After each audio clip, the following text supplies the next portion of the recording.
ગુણોત્સવના નામે કરોડોના ધુમાડા, શાળા પ્રવેશોત્સવના નામે મસ્ત મોટી જાહેરાતો અને મસ્ત મોટા મંચ પરથી ગજવવામાં આવતા ડિજિટલ ઇન્ડિયા અને સ્માર્ટ ક્લાસરૂમના ખોખલા દાવાઓ. પણ આ બધી જાકમાળ પાછળ છુપાયેલું આ ચિત્ર એટલું ભયાનક અને એટલું શરમજનક છે ને કે સાંભળીને આખા રાજ્યના વાલીઓ અને વિદ્યાર્થીઓ ધ્રુજી ઉઠશે. અરે શિક્ષણ પાછળ વર્ષે દહાડે પૂરેપૂરા 63.134 કરોડ રૂપિયાનું આંધણ કરતું તંત્ર આખરે ક્યાં ઊંઘી રહ્યું છે? નીતિ આયોગના તાજા અહેવાલ માત્ર કાગળ પર ચાલતા શિક્ષણ મોડેલના લીલે લીલા ઉડાવી દીધા છે. આ કોઈ સામાન્ય વહીવટી ક્ષતિ નથી. આ આખી પેઢીના ભવિષ્ય સાથે થતો બહુ મોટો સરકારી ખિલવાડ છે. નમસ્કાર દર્શક મિત્રો, હું છું આપની સાથે શ્રદ્ધા સાધુ અને તમે જોઈ રહ્યા છો BS9 TV ન્યૂઝ. દર્શક મિત્રો, આજે વાત કરવી છે આપણા બાળકોના ભવિષ્યની અને તંત્રની એ ઘોર બેદરકારીની જેણે સમગ્ર સરકારી શિક્ષણ વ્યવસ્થાને ખાડામાં ધકેલી દીધી છે. બજેટના હજારો કરોડ રૂપિયા પાણીની જેમ વહી જાય છે, છતાં જમીનની હકીકત એ જ છે કે રાજ્યમાં આજે પણ 42,000 જેટલા વર્ગખંડોની ભારે અછત વર્તાઈ રહી છે. બાળકોને બેસવા માટે ઓરડા નથી અને ભણાવવા માટે શિક્ષકો નથી. તો પછી સવાલ એ થાય છે કે આટલું મોટું બજેટ જાય છે ક્યાં? કોની તિજોરીમાં ભરાય છે ગરીબ બાળકોના શિક્ષણના ભોગે? આ રાજ્યના શિક્ષણ મંત્રીને મારો સીધો સવાલ છે કે મંત્રીજી, આ બધું તમારી આંખ સામે હોવા છતાં, રોજ અખબારોની ટીવીની ચેનલોમાં આંકડા છપાતા હોવા છતાં તમે આ ખાડા કામ કેમ કરી રહ્યા છો? તમારી ઓફિસના એર કન્ડિશન રૂમમાંથી બહાર નીકળીને ક્યારેક છેવાડાના ગામની પ્રાથમિક શાળાની મુલાકાત લીધી છે? જો લીધી હોત ને તો તમને ખબર પડે કે ચોમાસામાં સ્કૂલની છત પરથી કોઈ લાઈવ વોટરફોલની જેમ પાણી ટપકે છે. શૌચાલયની હાલત એટલી બદતર છે કે દીકરીઓને શરમાવવું પડે છે અને પ્રયોગશાળાઓ તો માત્ર કાગળ પર જ પોતાના પ્રયોગો સફળ કરી રહી છે. વાહ મંત્રીજી વાહ, તમારી આ અદ્ભુત સિસ્ટમને તો 100 સલામ કરવાનું મન થાય. વહીવટની આનાથી મોટી બલિહારી બીજી કોઈ હોઈ શકે કે રાજ્યની 2,936 શાળાઓ એવી છે કે માત્ર એક જ શિક્ષકના ભરોસે ચાલે છે? હવે તમે જ જવાબ આપો મંત્રીજી. આ એક જ માસ્ટર ધોરણ 1 થી 8 ના તમામ ટાબરિયાને કઈ રીતે હેન્ડલ કરતો હશે?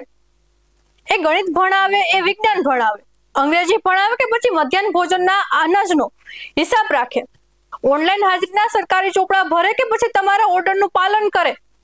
શું આ જ રીતે સરકારી શાળાના ગરીબ બાળકોને ખાનગી શાળાઓ સામે સ્પર્ધામાં લાવવા માંગો છો? આ કઈ જાતનું સુઆયોજન છે? હજુ આ વહીવટનો બીજો નમૂનો સાંભળો. એક બાજુ હજારો શાળામાં એક જ શિક્ષક છે, ત્યારે બીજી બાજુ રાજ્યની 63 શાળા એવી છે જ્યાં ભણવા માટે એક પણ વિદ્યાર્થી નથી.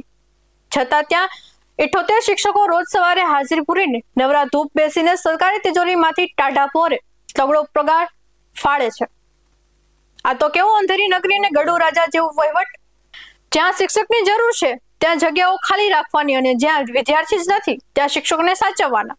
શિક્ષણ મંત્રીજી, શું આ આંકડા તમારી ઊંઘ ઉડાડવા માટે પૂરતા નથી કે પછી સત્તાના નશામાં બધું બરાબર હોવાના ભ્રમમાં જેવું તમને વધારે અનુકૂળ આવે છે? હવે શિક્ષણના વિભાગની અસલી કૃરતા તો જુઓ. એક બાજુ હજારો લાયક તેજસ્વી યુવાનો ટેટ-ટાટની પરીક્ષાઓ પાસ કરીને સરકારી નોકરી મેળવવાની આશામાં આખો દિવસ લાચારીની ધક્કા ખાય છે. હવે શિક્ષણ વિભાગની અસલી કૃરતા જુઓ. એક બાજુ હજારો લાયક તેજસ્વી યુવાનો ટેટ-ટાટની પરીક્ષાઓ પાસ કરીને સરકારી નોકરી મેળવવાની આશામાં આખો દિવસ લાચારીથી ધક્કા ખાય છે, રસ્તા પર આંદોલનો કરે છે, લાઠીઓ ખાય છે. બીજી બાજુ આપણી પ્રાથમિક શાળાઓ શિક્ષકો વગર સૂની પડી છે. તંત્ર ધારે તો માત્ર એક ઝાટકે આ ભરતી કરીને એક કાંકરે બે પક્ષી મારી શકે તેમ છે. લાયક બેરોજગાર યુવાનોને બેરોજગારી મળે અને ગરીબ બાળકોને પૂરતું શિક્ષણ મળે, છતાં ખબર નહીં કેમ શિક્ષણ વિભાગનું ગાડું સાવ ગોટે ચડ્યું છે કે પછી જાણે જોઈને સરકારી શિક્ષણને નબળું પાડીને ખાનગી શાળાઓના વેપારીઓને કમાણી કરાવી આપવાનું આ આખું તંત્ર ગોઠવાયેલું છે. તેઓ ગંભીર આક્ષેપ આજે જનતા લગાવી રહી છે. તંત્રની આ જ ઘોર નિષ્ફળતાનું પરિણામ આજે આવ્યું છે કે ગરીબ મા બાપ કંટાળીને પોતાના બાળકોને ભણાવવાનું બંધ કરી દે છે. આંકડા સાક્ષી પૂરે છે કે ધોરણ 10 સુધી પહોંચતા તો 27.6% વિદ્યાર્થીઓ એટલે કે આશરે 2.3 લાખ ગરીબ બાળકો ભણવાનું છોડી દે છે. અને આ વહીવટી લાપરવાહીના કારણે જ રાજ્યની 5,612 શાળાઓ તો કાયમી તાળા વાગી ગયા છે. આપણું તંત્ર શહેરના ઝાકમાળ વિકાસ, મેગા સિટી પ્રોજેક્ટો અને ચળકતી ઇમારતો બનાવવામાં એટલા મશગુલ થઈ ગયા છે ને કે છેવાડાના માનવીના બાળકને પ્રાથમિક શિક્ષણથી વંચિત રહી જાય છે તેની કોઈને પડી જ નથી. 63.134 કરોડનું તોતિંગ બજેટ હોવા છતાં 42,000 વર્ગખંડોની અછત ક્યાં? આ નાણાં કઈ જગ્યાએ વપરાય તેનું ઓડિટ ક્યારે થશે?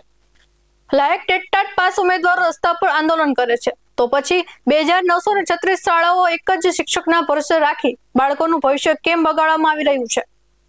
બહુ વહેલી તકે કાયમી ભરતી કેમ નથી થતી? વિદ્યાર્થી વિનાની 63 શાળાઓમાં 78 શિક્ષકોને બેસાડી રાખી પગાર ચૂકવનાર આયોજનકારો સામે કડક વહીવટી પગલાં કેમ લેવાતા નથી? સરકારી શિક્ષણ કથળવાના કારણે 27.6% બાળકો ભણવાનું છોડી દેશે. શું શિક્ષણ વિભાગ આ ડ્રોપ આઉટ રેટ ઓળખવા માટે પોતાની નિષ્ફળતા સ્વીકારશે? આંકડા માત્ર કાગળ પરના નંબરો નથી, પણ આપણા ગુજરાતના ગરીબ અને મધ્યવર્ગીય બાળકોના અંધકારમય ભવિષ્યની ચીસો છે.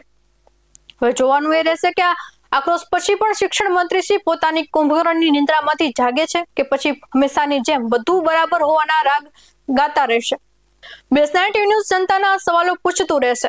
આવા જ વધુ અહેવાલ સાથે મળતા રહીશું. તમે અમારા YouTube ચેનલને સબસ્ક્રાઇબ કરવાનું, અમને ઇન્સ્ટા અને ફેસબુક પર ફોલો કરવાનું ભૂલશો નહીં. બાકી અવનવી અપડેટ્સ મેળવવા માટે આપ જોતા રહો BS9 TV ન્યૂઝ.